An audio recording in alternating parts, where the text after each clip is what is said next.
So hello, welcome back to a new video.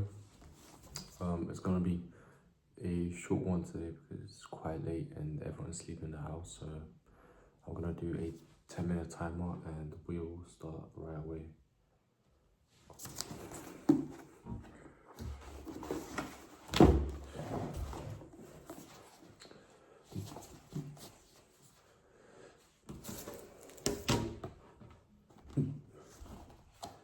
Isn't what do I want or what are my goals, but what would excite me? Passion on. The fat man in a red BMW convertible.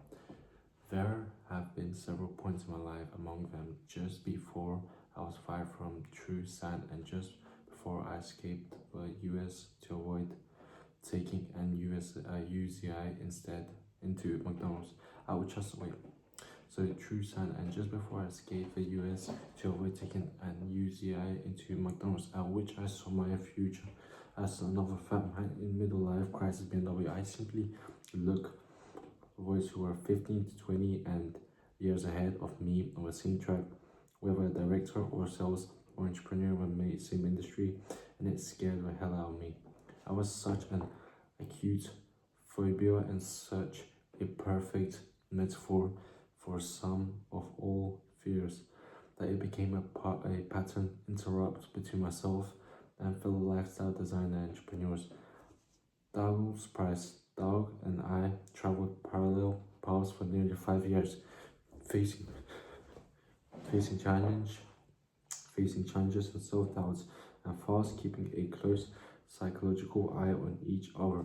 Our down periods seemed to alternate, making us a good team. Whenever one of us began to set our sights lower, lose faith, or accept reality, the other would chime in via phone or email like a sponsor. Dude, are you turning into a bald fat man in red BMW convertible? The prospect was terrifying enough that we always got our assets and priorities back on track immediately. The worst that could happen wasn't crashing and burning. It was accepting terminal boredom as a tolerable statute quo. Remember, boredom is the enemy, not abstract failure. Correcting course gets unrealistic. There is a process I used and still use to reignite life or correct course when Fatman in BMW rears his ugly head. In some form or another, it is the same process used by the most impressive innovator I have met around the world. Dreamlining is so named because it applies timelines to what most considered dreams. It's much like goal setting, but differs in several fundamental respects. For goals, shift from ambitious wants to defined steps. For goals have to be unrealistic to be effective. It focuses on activities that will fill the vacuum created when work is removed. Living like a millionaire requires doing interesting things and not just owning evatable things. Now it's your turn to think big. Now get George Bush SR on the CEO of Google on the phone. The article below titled "Fail Better" and written by Adam Gott testified how I test fields exposed how I teach Princeton students to connect with luminary level business mentors and celebrities or various types. I've edited it for length in a few places. People are fond of using the "it's now what you know, it's who knows." People are fond of using the "it's not what you know, it's who you know" adage as an excuse for inaction, as if all successful people are born with powerful friends. Nonsense. Here's how normal people have built supernormal networks. Fail better. Most Princeton students love to procrastinate in writing their Dean State teams term their paper. Ryan Marine 07 from Los Angeles was no exception, but while the majority of our undergraduate fill their time by updating their Facebook profile or watching videos on YouTube. Marian was discussing Soto Zen Buddhism via email with Randy Kosmar, a partner at the venture capital firm Kleiner Perkins, Cofield and Byers, and asking Google CEO Eric Schmidt via email when he had been happiest in his life. Schmidt answered tomorrow. Prior to his email, Marinan had never contacted Commissar. He had met Schmidt, a Princeton University trustee, only briefly at an Academy Affair meeting of the trustees in November. A self-described natural shy kid, Marinan said he would never have dared to randomly email two of the most powerful men in Silicon Valley if it weren't for Tim Ferriss, who offered a guest lecturing Professor Edu's high-tech entrepreneurship class. Ferriss challenged Marian and his fellow seniors to contact high-profile celebrities and CEOs and get their answers to questions they have always wanted to ask. For extra incentive, Ferriss promised that students who could contact the most hard-to-reach name and ask the most intriguing questions a round-trip plane ticket anywhere in the world. I believe that success can be measured in the number of uncomfortable conversations you're willing to have. I felt that if I could help students overcome the fear of rejecting with cold calling and cold email, it would serve them forever.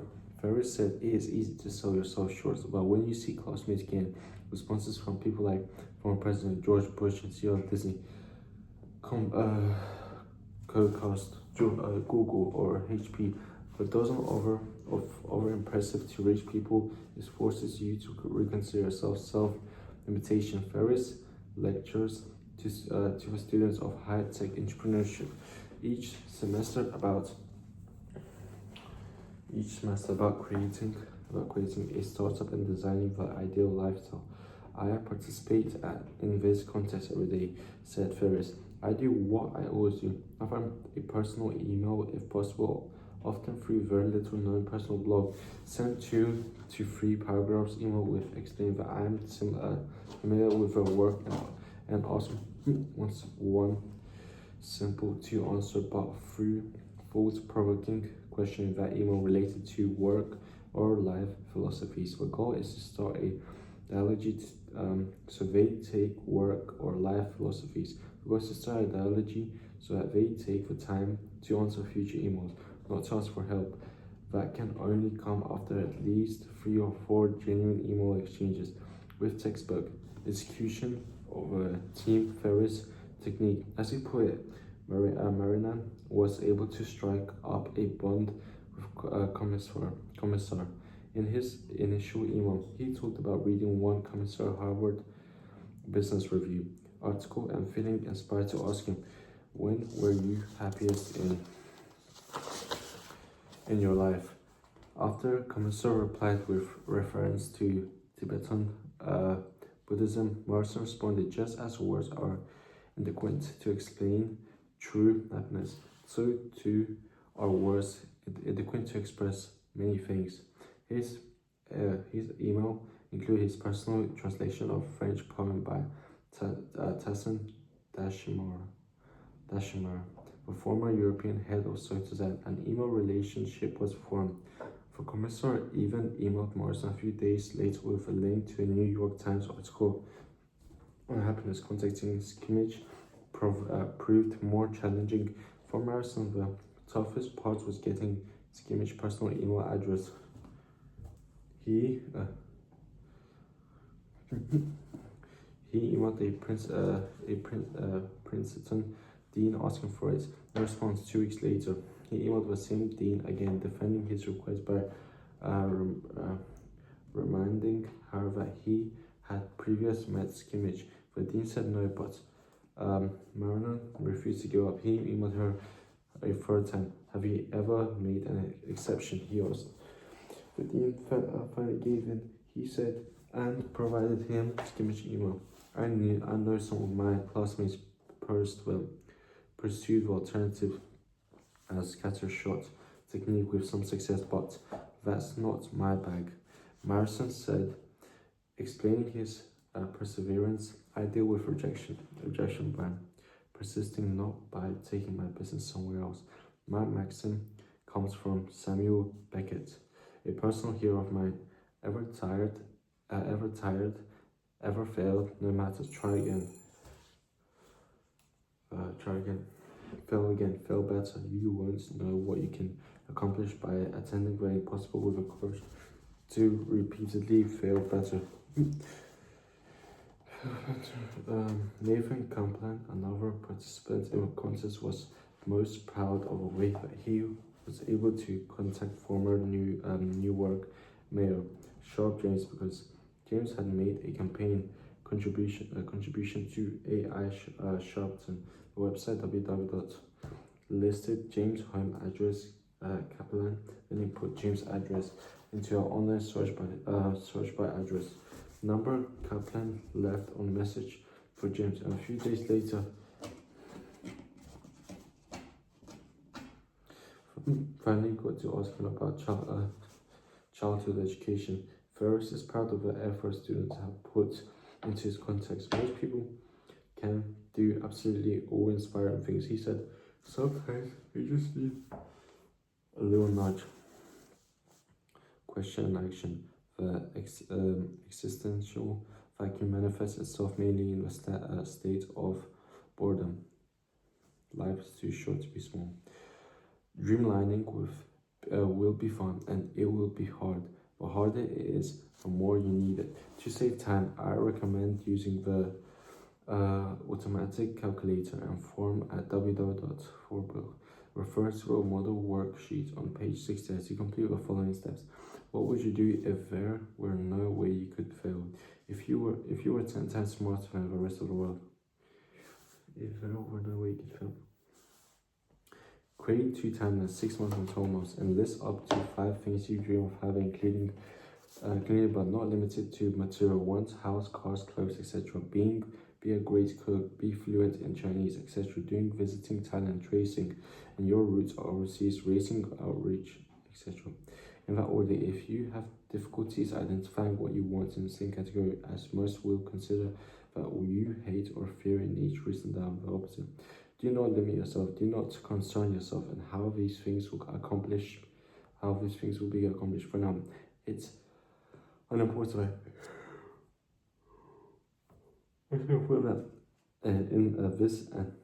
This is an exercise in reversing repression. Be sure to judge or fool yourself. If you really want a very down solving world hunger out of guilt. For some, the dream will be fame. For others, fortune or prestige. All people have their wants and insecurities. If someone will improve your feelings or self-worth, put it down. I have racing motorcycle, and quite apart from the fact that I love speed, it just makes me feel like a little cool dude. There's nothing wrong with that. Put it all down. Cool. Yeah, that was about 10 minutes, just a little bit over 10 minutes. Yeah, thank you for watching.